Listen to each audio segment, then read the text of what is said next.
Before you go, psh, this sounds fake. I promise you, I wish it was. And before you say it, yes, I was a kid. Yes, it was Christmas Eve. And yes, I genuinely thought Santa came to my house. Which tells you everything you need to know about my survival instincts. I would have been the first caveman to die. Well, this happened when I was a kid, like peak belief age. I still thought Santa was real, but I was old enough to be suspicious. No one officially tells you. There's no meeting, there's no email. They don't announce it at the local candy shop. So I was walking around like, I think it's fake. But what if I'm wrong and this is a test? I was old enough to notice things, but young enough to believe magic was real. Dangerous combination. Pretty sure that's how cults start. Anyway, so it's Christmas Eve. Late. Completely quiet. Not TV on quiet.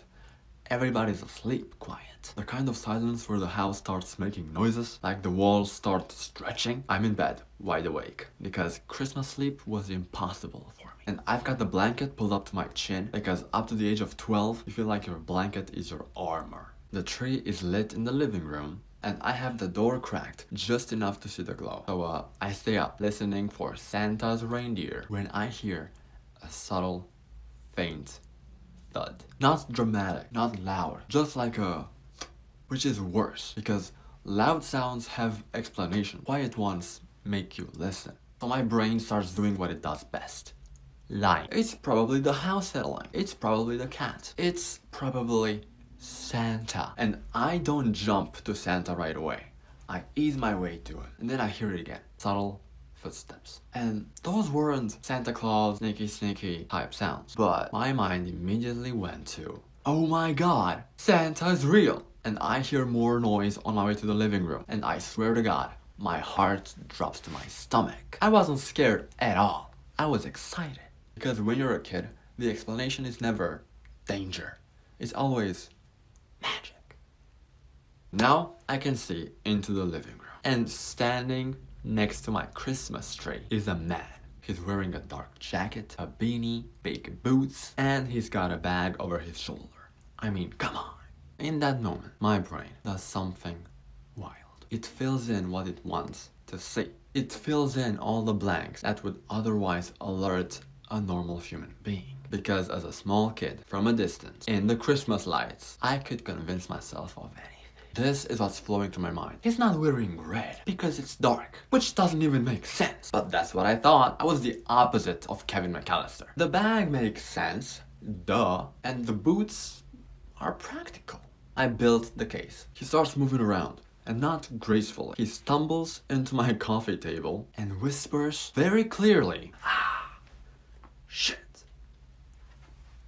That's when my stomach tightens. Because Santa would never whisper. I'm kidding.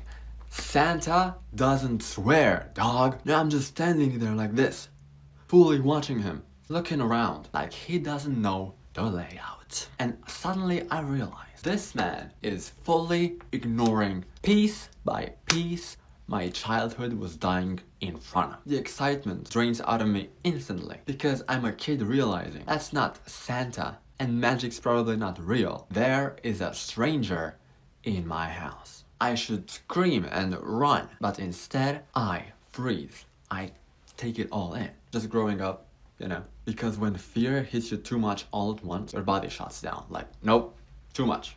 And then my body betrays me. But up to this day, I do that thing where I hold in the sneeze, so it sounds like Donald Duck sneezing. But in a silent house, that sounds deafening. The man stops moving. In one motion, turns around. Flashlight beam lands right on me. Now I'm standing in the light like, and we lock eyes, right? The earth stood still. Just two humans realizing something very different at the same time. Then he softly says, "Hey kid, it's Santa." And that was the exact moment Santa officially left the building. Breaking news, Santa just died. But that's also the moment my body finally wakes up.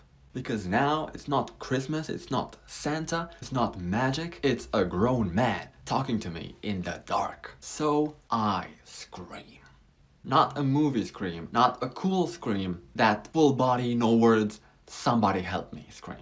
The kind of scream that doesn't stop when you tell it to. And the second I scream, everything explodes all at once. Lights start flipping on down the hallway. I hear my parents shouting my name, doors slamming, and this man panics. And when I say panics, I mean full panic. Struggles to pick up the bag, knocks into the coffee table again. I'm pretty sure Marv from Home Alone broke into my house and bolts to the door. He yanks the door open and disappears into the night. Police come, but they find footprints. That will get him. But hey, up until that point, I had no idea I had that kind of vocal register. And from that night on, every Christmas Eve, I slept with my lights on, door open, because this is my house. Get your own presents, dog. I was a good boy all year.